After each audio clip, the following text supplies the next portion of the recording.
Hey everyone, welcome back for another deep dive. This time, we're venturing into some pretty familiar territory, at least I'm guessing, for most of you guys. Area 51. And we are going way beyond the memes. in the Storm Area 51 Facebook events Okay. to really uncover what makes this place. Just so captivating to so many people. And guess what? What? Our source material this time. Is a little unexpected. Okay. We are diving into A podcast called Mystery Stories for Sleep. an interesting choice to say the least. It seems like we will be trading our usual research papers and declassified document for something a little more sleep-inducing. Right. Is a topic like Area 51 would keep you up at night? Yeah. But this podcast actually makes a fascinating point right off the bat. Area 51's origin story? It isn't about aliens at all. Good. According to Mystery Stories for Sleep, it all began with the U-2 spy plane. It's a crucial detail that's often overshadowed by, the alien hype. See, during the Cold War, the U.S. needed a way to kind of keep tabs on Soviet activities, and the U-2, which was capable of flying at incredible altitudes, was a game changer. But testing such a revolutionary aircraft meant extreme secrecy. And that's where Area 51 comes in. Yeah, it's like this remote patch of desert, perfect for hiding a spy plane. But I bet a lot of people back then saw those test flights and were thinking that's no weather balloon. Precisely. Yeah. Imagine yourself, driving through the Nevada desert back in the 1950s. No smartphones, no internet, just you in this vast empty sky. Suddenly, this strange object zips overhead at an impossible speed. Without any context, who could blame someone for thinking they just witnessed a UFO? Totally. It makes you wonder how many alien encounters were really just glimpses of top secret tech that, Someone couldn't explain? Indeed. The podcast highlights how this secrecy, combined with, I think, some genuine sightings of unexplained phenomena, really laid the foundation for this Area 51 legend. And this whole atmosphere of mystery, it was further fueled by events like the Roswell crash. Ah, Roswell. Yeah. The podcast connects it directly to Area 51. Even though the crash happened in 1947, before the base was even established. Exactly. While officially it was a downed weather balloon, the timing was incredibly suspect. Area 51 was just becoming operational, and rumors swirled that debris, maybe even alien bodies, were being transported there. This event, regardless of what truly transpired, it solidified Area 51's place in the public imagination as the epicenter of all things extraterrestrial. And the podcast even mentioned former Area 51 employees claiming to have witnessed something even wilder. Yeah. The reverse engineering of alien tech. That's where things start to get really interesting, don't you think? It's like that old saying, right? Extraordinary claims require extraordinary evidence. Right. And the idea of reverse engineered alien tech at Area 51, that certainly qualifies as extraordinary. Yeah. But even if we set aside the alien theories just for a moment, the government's own actions have done a lot to fuel the speculation surrounding Area 51. Right. They didn't even publicly acknowledge that the base existed until 2013. Talk about an information blackout. Right. It's like they almost wanted people to be suspicious. What do you make of that? Well, you have to consider the historical context. The Cold War was a time of intense secrecy, paranoia. Disinformation campaigns were rampant, with both sides trying to outmaneuver each other.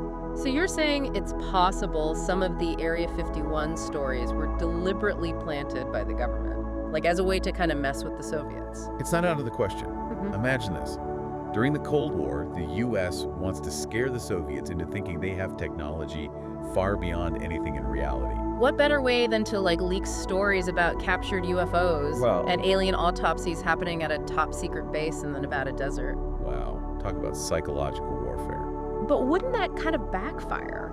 Wouldn't people start to lose trust in the government if they ever found out about the deception? That's the gamble with disinformation, right? Yeah. It can be a powerful tool, but it often comes at the cost of credibility. And when we look at the relationship between the public and authority figures today, especially around topics like Area 51, it's clear that trust is in short supply. Yeah, you're right. There's almost a sense that people want to believe in conspiracies, especially when it comes to what the government might be hiding. Area 51 has almost become a blank canvas for our collective imagination. Speaking of which, the Mystery Stories for Sleep podcast made a point of mentioning how much Area 51 pops up in pop culture. Oh, yeah. It's everywhere. It's practically become a genre unto itself. And the podcast specifically brought up Independence Day, which, let's face it, turned Area 51 into a household name.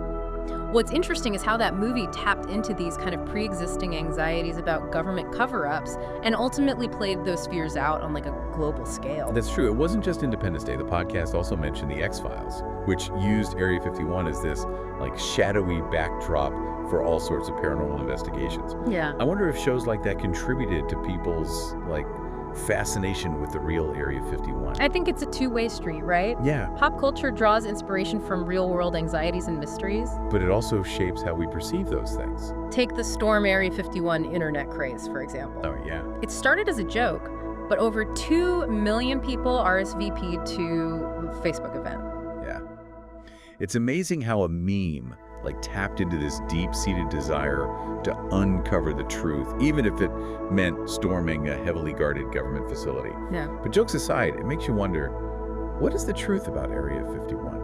What do you think is really going on out there? That's the million-dollar question, isn't it? Yeah. While I'm personally drawn to the idea of advanced technologies that might appear alien to us, there's a part of me that can't help but be captivated by the possibility of something truly extraordinary. Me too. And you know, while the Mystery Stories for Sleep podcast primarily focuses on spooky tales and paranormal encounters, it also touches on something really crucial, like the human cost of these enduring mysteries. It's easy to kind of get caught up in like all the excitement of Area 51, the speculation, the what if. But as Mystery Stories for Sleep points out, You know, there are real people right, behind these stories, like people whose lives have been like profoundly affected by whatever it is that they experienced. that's a point I'm really glad they raised. The podcast shares accounts from individuals claiming to have encountered UFOs near Area 51. Some faced ridicule. Their stories were dismissed as like hallucinations or attempts to like seek attention. Right. Others have maintained a low profile, fearing the potential consequences of, going public with what they saw. Yeah, it makes you realize that behind every unexplained sighting, Every blurry photo, every whispered rumor. there's a human being grappling with something that they may not even fully understand themselves. Absolutely. Whether you're a skeptic or a believer, I think it's important to approach these stories with, sensitivity and an open mind. These individuals, they deserve to be heard. And their experiences, I think they contribute to this like ongoing mystery of Area 51, Yeah. whether they realize it or not. For sure. Yeah. Well said. It's a good reminder that there are very real human consequences. To this like enduring fascination with Area 51. It's not just about government secrets and like potential alien technology. It's also about our kind of collective search for meaning, I think, in the face of the unknown. Yeah, and that search has fueled countless stories, theories, investigations. Mystery Stories for Sleep even mentions figures like journalist George Knapp, who has dedicated decades to uncovering the truth about Area 51, and physicist Stanton Friedman, who rigorously studied the Roswell incident. These individuals, driven by curiosity and a thirst for knowledge, I think they remind us that the pursuit of truth can be a long and often thankless journey. It's true. Their dedication is definitely inspiring. But it also makes you wonder, what if the truth about Area 51 is something that we're like not ready for? Like, what if it challenges our understanding of science, technology, or even like our place in the universe? That's a question that has haunted humanity for centuries. From ancient astronomers mapping the stars to modern-day scientists searching for extraterrestrial life, we've always looked to the heavens with this mix of awe and trepidation. Yeah, and it's like that famous quote, right, from Arthur C. Clarke. Any sufficiently advanced technology is indistinguishable from magic. Perhaps what we perceive as alien or supernatural is simply a glimpse of technology that's just so far beyond our current comprehension that we don't even know. How to understand it. It's a tantalizing thought, isn't it? And whether or not we ever fully unravel the mysteries of Area 51. I think it serves as a powerful reminder of the vastness of the universe and the limits of our own understanding. So we've come to the end of our deep dive on Area 51, a place where truth and fiction intertwine, where the impossible often feels tantalizingly close. We've explored its origins, its impact on pop culture, and the enduring power of its mysteries. And perhaps, more importantly, I think we've been reminded that the most compelling mysteries are often those that lead not to, definitive answers, but to even bigger questions. Questions about who we are, what's out there, and what it really means to be human in a universe that's filled with wonders that we may never fully comprehend. Absolutely. And as always, we encourage you to continue exploring, questioning, and never lose that sense of wonder. Until next time, keep looking